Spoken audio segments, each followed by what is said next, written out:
The extensive economic assistance donated to the French in Indochina by the Americans was multi-causal in its origin, working on different geopolitical levels.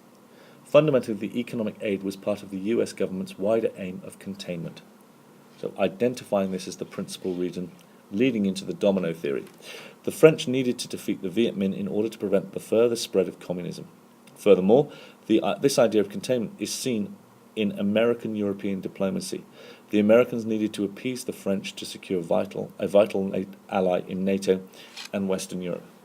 On the local scale, economic aid also aimed to secure a vital ally in Asia, and away from containment, one can also assume that there was an economic self-interest in involvement in Indochina as well. Away from the underlying causes, the reasoning for economic rather than military aid is also crucial. The omnipresent distaste for military action after Korea, so contextualizing Indochina after the Korean War at the forefront, along with a degree of Western arrogance regarding the power of the Viet Minh. Fundamentally, such an extensive economic assistance was donated to the French due to containment ideology and the global idea of domino theory. After the loss of the Chinese mainland to Maoists and the division of the Korean peninsula, communism seemed, at least to the Americans, to be aggressive, evil, and trying to dominate the world. There was, therefore, a renewed determination to protect Asia from yet another communist takeover. The underlying principle being that if Minh's communist forces were victorious in Indochina, the whole of Southeast Asia would be at risk of falling to communist aggression. Hence, such a level of economic aid was given to the French due to the wider aim of containment.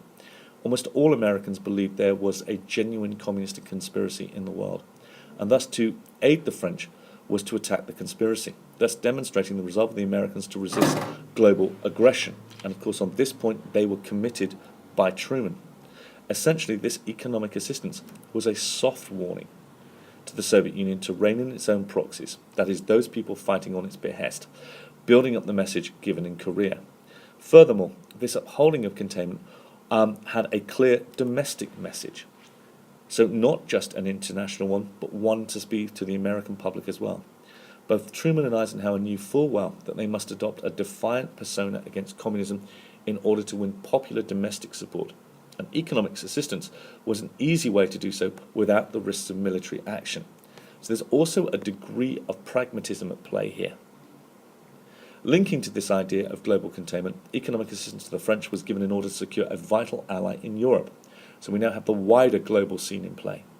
A large section of French society was sympathetic to socialism in the 1940s and early 50s, and thus the balance of power in Europe between the Americans and the Soviets was in danger of being upset. The Americans needed to show their desire to maintain a friendly ally in Western Europe, and thus economic assistance demonstrated the genuine benefit of the French to remain a partner in NATO and form part of the wider global efforts to contain communism.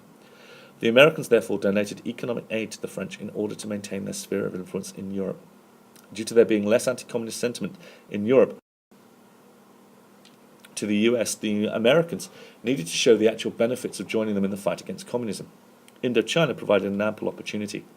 Additionally, by aiding the French in Asia, the US essentially were fighting communism on two fronts simultaneously, reducing communist influence in Indochina by a proxy war and hardening opposition to communism in Europe, showing Western European resolve of the Americans to view them as equal partners in a global struggle. Please be aware, additionally, in Indochina, the French had the infrastructure in place. 100 years of colonial occupation made it considerably easier for the French to deploy to that region than the Americans. On a local level, aiding the French also formed an essential part of their Asian foreign policy, ultimately aiming to have a reliable Southeast Asian ally. The loss of China to the communist forces left a gap in the US-Asian strategy, leaving Japan and South Korea isolated on a somewhat hostile continent. The maintenance of a friendly nation in Southeast Asia, therefore, was essential to maintaining vital allies in Eastern Asia on a practical level. The Japanese and South Koreans would need a training partner to build up their economies as well.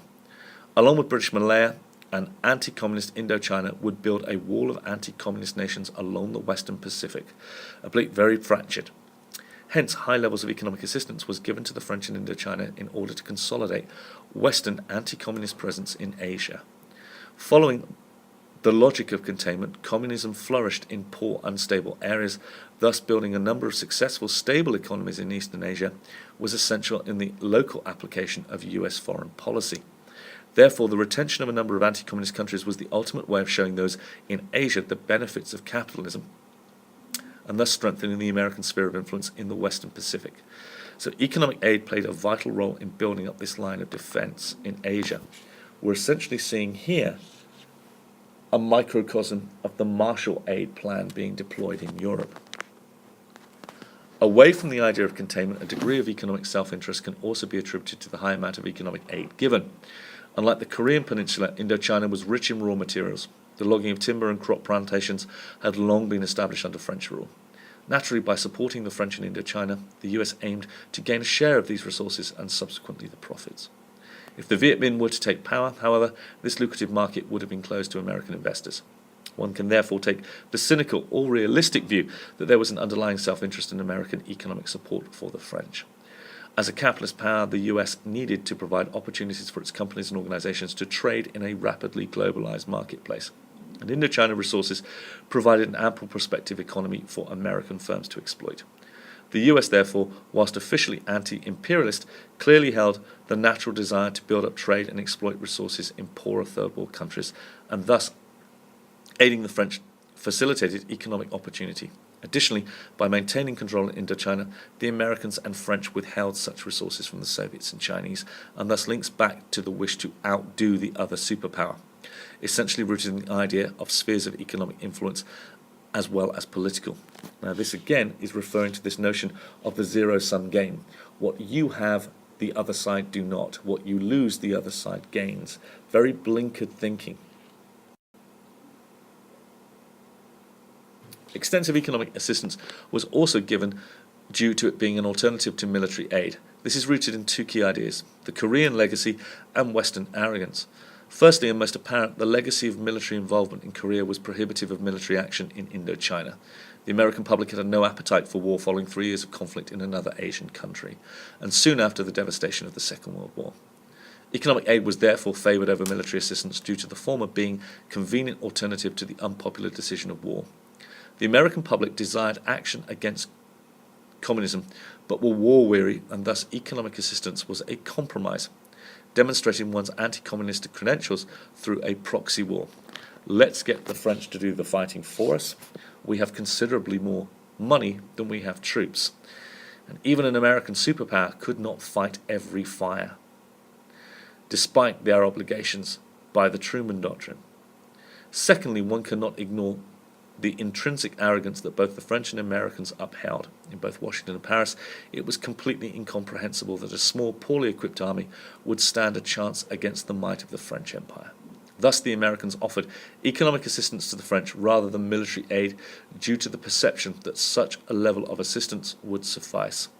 Without the benefit of hindsight, this view was completely reasonable.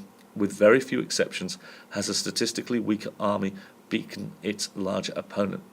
Thus, extensive economic aid was also the result of complacency, the Americans not viewing the Viet Minh as so great a threat as to warrant boots on the ground. To conclude, the reasoning behind US extensive economic assistance to the French in Indochina was multi-causal.